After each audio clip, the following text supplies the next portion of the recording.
is that many folks, I'm sure, who are joining us here today are wrestling with this basic question of, do you hold cash or do you hold assets? And when I say assets, what I mean is, a traditional long only 60/40 portfolio, but also thinking about, do you hold a portfolio of active management in addition to holding cash? Now, of course, cash in this sort of environment feels very safe, right? You get your 5.5% yield, and the risk that you have from a price perspective is relatively muted.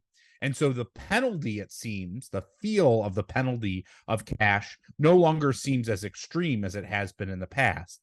But I think it's important to recognize that there really is a cost of holding cash. And what that cost is the trade-off between holding cash and holding assets. And typically, you should expect assets to outperform cash over time. And there's a very simple reason why that is. Why would anyone give money to asset holders or asset issuers if they didn't get a higher expected return on their investment than simply holding cash?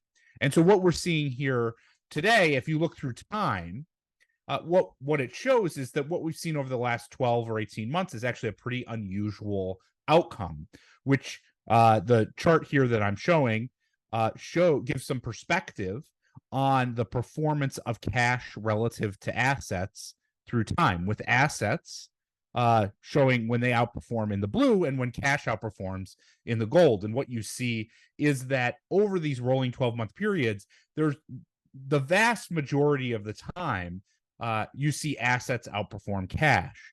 And that inevitably leads to the question, which many folks are wrestling with today, which is basically, do you think about timing this? Right? Because obviously, if you could figure out a way to be in cash when it outperforms and in assets when they outperform, that would be the ideal strategy for you.